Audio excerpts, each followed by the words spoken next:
what's up guys? The Snowman here, and this is my 2021 Women's Australian Open draw preview. If you haven't already checked out my men's preview, that one is up as well, but after getting pushed back and dealing with several COVID obstacles, we are getting very close to the first major of the new season. The draw is now out. There's storylines galore. I'm super pumped up for it, so let's go through each section of the Women's Aussie Open draw and analyze the matchups and maybe make a few predictions. And before we delve into the draw, some notable women who won't be in attendance at the Aussie Open. 19-year-old Amanda Anisimova had some COVID and logistical issues. Maddie Keys tested positive for COVID, so she's not in Melbourne. World number 10, Kiki Bertens, is out with an Achilles injury, and Diana Yastremska temporarily suspended because of a doping violation. Moving on to the draw, and here's our first quarter. Great to have the top player in the world, Ash Barty, back again. She was one of the players who decided not to come back at all last year due to COVID and travel concerns. Didn't travel to the States or Europe. It had been a full 12 months since she played a match until this week, but Barty's ranking was protected because of the rankings freeze and exceptions the tour made last year, so she's still number one, and by a pretty healthy margin too. Great week for her at the Yarra Valley Classic. She's in the final, and from what I've seen, the forehand, the backhand slice, the serve, all the tools seem to be just fine for Barty. I don't anticipate many problems for Ash in the first couple rounds, but look out for round 3 because Ekaterina Alexandrova can hit the stuffing off the ball. I was so impressed with the match she played versus Svitolina last month, had 2 match points against the Ukrainian. Did lose in 3, but she's a player who can take the racket completely out of your hands. If I'm Barty, I don't want to see Alexandrova. She also just beat the great Simona Halep yesterday, 6-2, 6-1.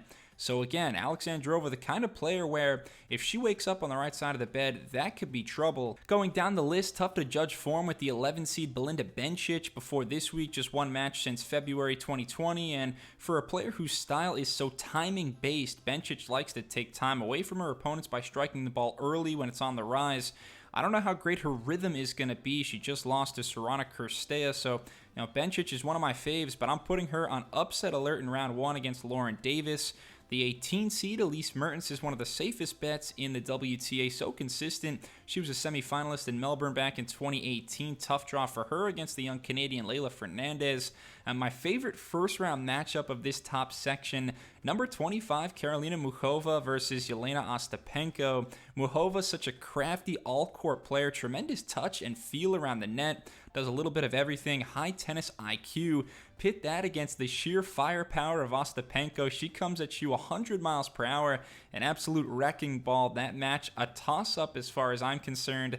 And the 6th seed Karolina Pliskova at the bottom, still in search for her first career major. We might get a rematch of Pliskova-Danielle Collins in the second round. They met a few days ago. Collins winning a couple of tiebreaks to advance.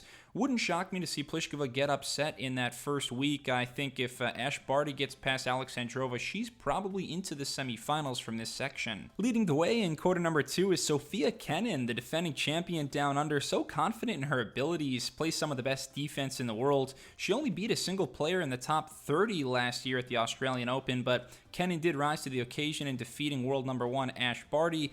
The player she beat in the final, Garbiñe Muguruza, actually just beat the brakes off of Kenin yesterday. We'll get to Mugu in a moment, but it doesn't seem like Kenin is bringing her best form into this event. And to be fair, a lot of players aren't. Many of these athletes just spent 2 weeks without practicing in their hotel rooms. The procedure's very different this year. And with Kenin, a lot of times with these Grand Slam women's draws, since there's so many players capable of making a deep run, I don't try to project the second week out. I don't really look at quarters, semis, or final matchups at first. I look at who can be a potential snag in the first couple of rounds, and Kaya Kanepi is a big match player who can cause problems in the second round, perhaps the 28 seed Donna Vekic, but I'm also looking at Nadia Podoroska, who made a name for herself last year, led the tour in wins in 2020 with a bewildering 39-6 record. Podoroska's run to the Roland Garros semifinals, the first time she had ever won a single match at a major.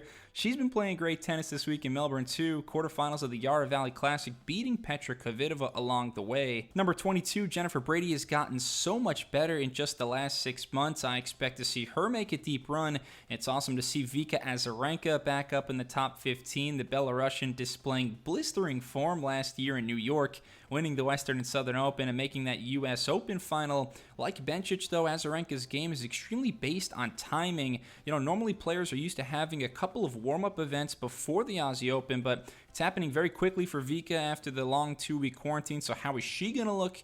And then 2 more names at the bottom to keep an eye out for: Coco Gauff and the 5 seed Elina Svitolina. Might they be on a collision course in the second round? I'd give the advantage to Svitolina because of her rally endurance, but Coco has the skill set to catalyze a crowd. Look, this is a wide open section. I'll guess Brady or Svitolina make it out. On to section number 3, by far the most loaded section. It's like the Taco Bell loaded grillers. Let's start with the 8 seed Bianca Andreescu. Her first round matchup against Buzarnescu will be her first competitive match in over 15 months since the 2019 WTA Finals. I've been waiting patiently to watch Andreescu again. The tennis world, we've just been holding our breath, hoping she can get her body right after the longest litany of lingering injuries. She opted to pull out of her Aussie Open tune-up to give herself some extra time to get the body right. And many people are already starting to compare her career to Juan Martín del Potro's. So talented, capable of beating anyone in the world, but sadly never on the court because of injury. I pray her career doesn't end up like Delpo's in that regard. We need her healthy. Like Barty, she was a little fortunate that the rankings froze during COVID, so she's still in the top 10, even after not playing for so long. One other wrinkle, Andreescu's coach, Sylvain Bruno, isn't in Melbourne. He tested positive for COVID last month. A few slots down from Andreescu is Venus Williams, who must be drinking the same stuff that Tom Brady is drinking. It's always inspiring for me to watch the aging legends fend off Father Time like there's no tomorrow. Miss Williams, 40 years young, and she's now won at least one tour-level match in every single season since 1994. That was literally before I was born. I thought Venus looked spry this week in a couple matches. Thrilling encounter against Kvitova that could have gone either way. Speaking of Petra, she's the number 9 seed in this section, and the big hitting doesn't stop there. Garbiñe Muguruza, the 14 seed. Last year a finalist at the Aussie Open. She looks intimidating right now. Last night had a final rematch against Kenin. Blasted her 6-2, 6-2. Garbiñe looking Muguruza-less at the moment. We also have the 2016 Aussie Open champ, number 23, Angelique Kerber. And oh yeah, Naomi Osaka at the bottom as well. She is riding an impressive win streak, 14 wins in a row and counting. Hasn't played much in the last 12 months, but did win her 3rd Grand Slam at the US Open last fall. And when I watch Osaka now, she looks so much more confident, calm, and more sure of herself than in 2019 when she hit some rough patches following the initial breakthrough. Naomi's the odds-on favorite to win the women's singles title, around 5-1 odds, and just too much power, unmatched racket head speed. She is the best right now. I can't believe Osaka, Muguruza, and Andreescu are all in the same section. Those might be my top 3 title favorites. Now it's going to be a bloodbath. I'm not going to pick against Osaka, but it won't be easy for the Japanese superstar. We could have some titanic clashes. Finally, we look at section number 4, another stacked assemblage of names. Number 7, Aryna Sabalenka had been the hottest player on tour going back to last season. Was just on a 15-match win streak where she won 3 tournaments in a row. Really impressive power when she gets going, but the problem is Sabalenka's only been to the 2nd week of a Grand Slam once in her career. She has a sub-500 record at the majors, which is kind of unheard of for a player ranked 7th in the world, and maybe more than anyone else in this women's field. Sabalenka needs to put together in Melbourne a great run, make it to the quarters or the semis. She's just too good now to be fizzling out in the 2nd round every major. Good first rounder with Daria Kasatkina versus the Brit Katie Boulter, who's back from a long injury recovery process. Boulter took a set off Osaka this week, striking the ball very fluidly, finding her corners. She could be a dangerous floater. We just saw her upset Coco Gauff a few days ago. Of course, we've got to talk about the 10 seed Serena Williams. From what I saw yesterday versus Collins and the highlights that I've watched, there's no reason why Serena shouldn't be in the mix again. She hasn't won a Grand Slam since the 2017 Aussie Open, but deep runs every year since. Last year, she was close to returning to a 3rd consecutive U.S. Open final, fell in the semis to a red-hot Vika Azarenka. And don't be fooled, Serena, she's still got the juice. I mean, she's got plenty left in the tank to contend for this title. A lot of buzz with teen Iga Swiatek, one of the bright sparks of 2020, winning her maiden Grand Slam title in historic fashion at the French Open.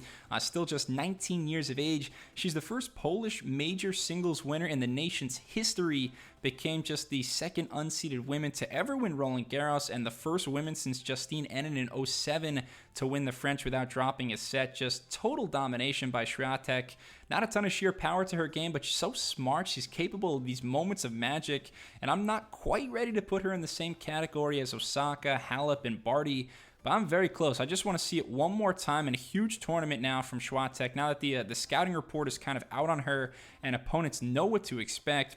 Speaking of Simona Halep, the 2 seed at the bottom, she's coming off of 2020 where she quietly only lost 3 matches all year, led the tour in win percentage at 89%, and sure, she got outclassed at the French Open against Swiatek, but Simona's consistency has shown through for the past 7 years, and it's a very exciting fourth quarter, really just the entire bottom half. I'll say Serena makes it to the semis where she plays Osaka. There, I will take Naomi, but again, that third quarter is so tough. The other semi, maybe Svitolina over Barty. Either way, this trophy is Osaka's to lose. There will be no doubt some twists and turns, but I'd guess Osaka is your 2021 Australian Open champion. All right, thank you so much for watching. I would love to get your thoughts. Please leave a comment. Let me know who you think is going to do well in this women's draw. Please subscribe to the Snowman Sports Media if you want more tennis content and previews. And I'll be back real soon. Enjoy the tennis in Melbourne. Cheers.